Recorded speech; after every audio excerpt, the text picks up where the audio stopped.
acronymized FFS, which in this instance stands for our future's sake. Let's face it, kind of stands for the other one as well. Please welcome Amanda, Chetwynd, Cowieson.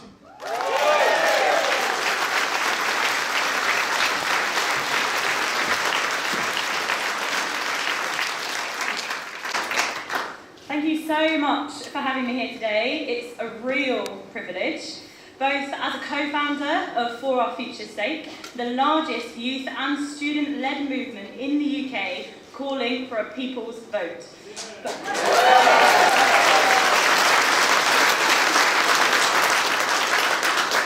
It's also a privilege to be here as a young woman. One of the reasons that FFS was set up was to change the face of the Brexit conversation, to renew an intergenerational compact, away from male, pale and stale MPs to reflecting the diversity of the British public.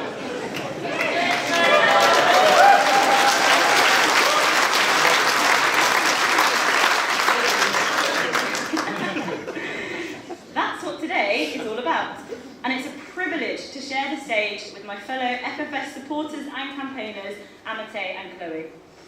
Usually, in this part of a speech, someone would drop a quote about youth being the future.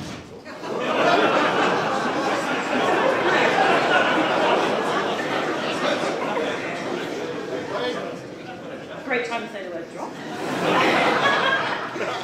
So yeah, usually at this time, somebody would say a quote about youth being the future. They were the leaders of tomorrow, but that simply isn't true. Young people aren't just the future, we are the present. And we don't have to just be the leaders of tomorrow. We can be the leaders of today.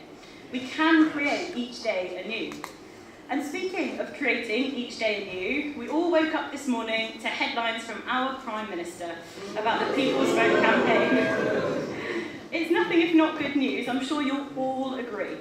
Because while she has tried to state clearly there will be no People's Vote, let's not forget, she also clearly said there would be no magic money tree. And what happened next? There was one. She also strongly said there would not be a general election.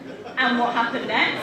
There was one. So when Theresa May says there isn't going to be a people's vote, what's going to happen? There will be one.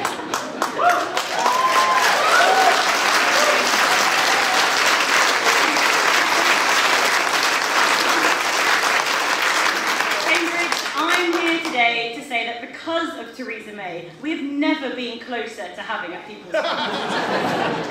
And part of that is because of young people, both in this room and out. Much poison has been said about the youth of today. Avocado eating, YouTube watching, business ruining young people. Too lazy to understand politics and too stupid to care. So let us in the room be an antidote. Let's make the mistake. Let's not make the mistake. Let's not make the mistake of underestimating young people. Because the ones that I've had the pleasure of speaking to around the United Kingdom are leading at this minute. Yesterday, I'm proud to say that the British Youth Council, the largest youth-led representative body in the UK, came out in support of a people's vote.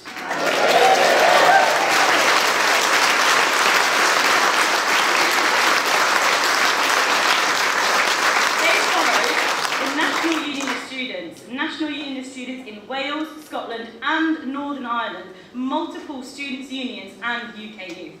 They've committed to action today.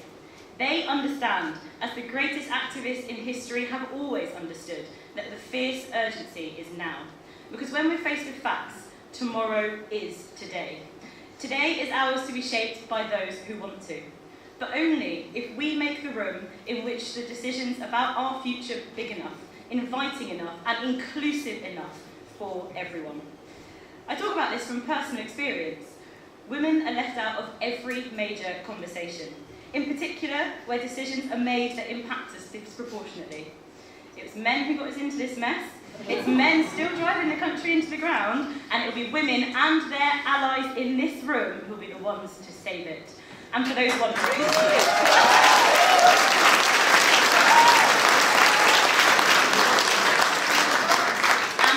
wondering, yes, I am a feminist. I've been a female for a long time now. I'd be stupid not to be on my own side. side of women. It's not Boris Johnson. It's not Jacob Rees-Mogg. So here's to strong women. May we know them, may we be them, and may we raise them. May we get a people's vote, and when we do, let's go and win it.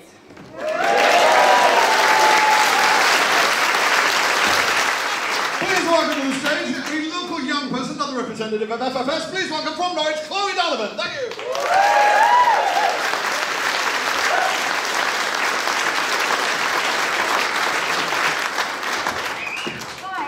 Thanks very much for having me here today. It's a genuine honour as a Norwich girl through and through to be speaking at the East of England rally in support of a people's vote.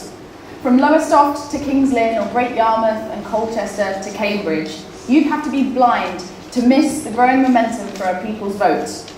In places that felt forgotten about, we are making our voices heard. And there is only one direction of travel, to a vote on the final Brexit deal. It's so great to be surrounded by hundreds of people from all across the east of England who are all just as passionate about a people's vote as I am. But, there's nothing more thrilling than to watch people come together over their shared hopes, dreams and aspirations. But I want to take a minute to talk about the other side of that coin.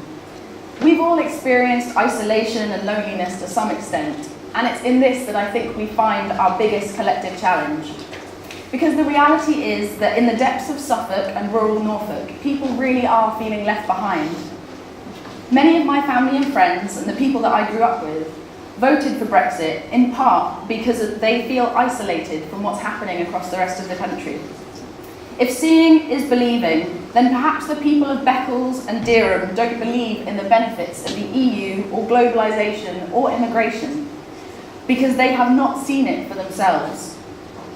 It's also said that the grass is always greener on the other side, and this makes me think of my grandparents. They're dairy farmers in Suffolk, and one of the reasons that they voted for Brexit is because of the much maligned EU Common Agricultural Policy, which hasn't lived up to the expectations that they had when it was created in the 60s. But 2 years on from the Brexit vote, and nothing is forthcoming. The lives of farmers appear to be getting worse thanks to Brexit, and not better. My grandparents and many of the other stallholders at a farmer's market that I helped to organise are petrified about the prospects of the worst case scenario that could genuinely mean some of them end up losing their farms. Their funding cycles are about to finish, and with no sense of what will happen next. This isn't what they voted for. My other nana, who lives in Romford, is basically a UKIP voter. And whilst we wildly disagree on most things, I'm sure you can all respect that I love her dearly. I spoke to her earlier this week, and I was pleasantly surprised to hear that for once this is something that we agree on. Contrary to Mrs May's view that it would be a gross betrayal of democracy and trust, even she believes in having a people's vote, because this isn't what she voted for. And that's one piece of the puzzle, which shows why we're going to win a people's vote. Because whether it's the barely there Chequers plan, or a genuinely catastrophic no deal, this mess we find ourselves in isn't what anyone voted for. The other way that we can win is to do more to reach into those bubbles of rural isolationism, and to really listen to what's going on, to the people who, in this fast-paced world, feel like they're being left behind. We need to have those difficult conversations, whether it's granddaughter to grandmother, friend to friend, or husband to wife. Not just here in Cambridge, but in the communities and the estates like where I grew up in Norwich. I'm proud to be a supporter of For Our Future's Sake, a youth and student-led campaign that's calling for a people's vote. Because increasingly, it seems to be the young people who are spreading the values of tolerance and openness, which we will need to thrive in this scared new world. Yeah.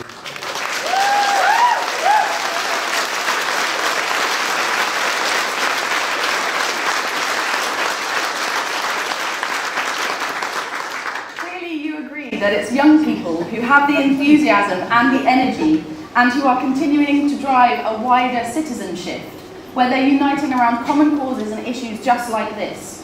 Just look at how we're seeing new types of social impact-driven business replacing the conventional business models.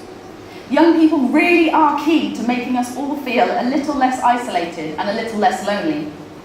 I know it sounds cliche, but whilst it's easier to blame powers on high or external forces for troubles in life, there is far more potential in recognising the power within ourselves. And to all the young women inside this room and out, know that this is our campaign. Gone are the days where white men in suits sit in dingy rooms and run the show alone. On Monday, with the launch of the Women for a People's Vote, there is yet another reason we no longer need to feel alone. So, let's get ready to continue this fight for our future's sake, because for young people, it could all come down to this. Let's get a people's vote, and when we do, let's win it.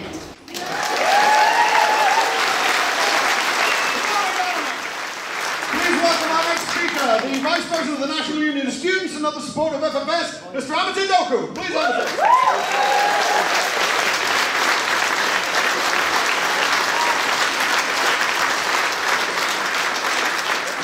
Good afternoon.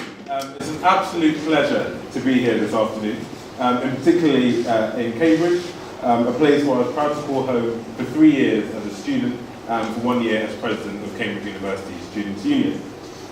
And this is a city which is famous the world over for its university, a place that is a byword for academic achievement and elite excellence. But whilst we know that students voted overwhelmingly to remain and would do so again if given the choice, we also know that until recently we were amongst the minority. Now, one thing that has struck me, and certainly struck me coming here as a student from London, is that Cambridge really is a tale of two cities. A huge divide, town versus gown, students and residents. But this isn't just a Cambridge problem. It is emblematic of a wider problem across the whole UK, where universities can be coincidentally of places, but are not necessarily for them. Because whilst geographically, universities are immersed within their towns and cities, we know in reality they can be worlds apart. I compared Trinity College, Cambridge, a bastion of the wealthy elite establishment with property investments alone worth over £850 million, to Arborough's, one of the largest estates in the east of England. And whilst it's been proven time and time again, we're told it's the far too simplistic way to view Brexit. But we also know, as Chloe said, that it's left behind places like Arborough that the Remain campaign couldn't convince the last time around. So here, more than anywhere, our job in the People's Vote campaign is to listen, not to lecture. To pledge that whatever happens, decision makers should continue listening, and in some cases, start listening to the millions of people who politics has ignored when this is all over. But I can tell you, it's not over yet. As Deputy President of the National Union of Students and a long-time supporter of For Our Future's Sake, I have the huge privilege of being able to travel the country, speaking to students and decision makers, many of whom are coming rapidly to the same conclusion: it's time for a people's vote on the final Brexit deal. And I have to say, our campaign has actually got one step closer, with Theresa May categorically ruling out a people's vote, which means it's definitely going to happen.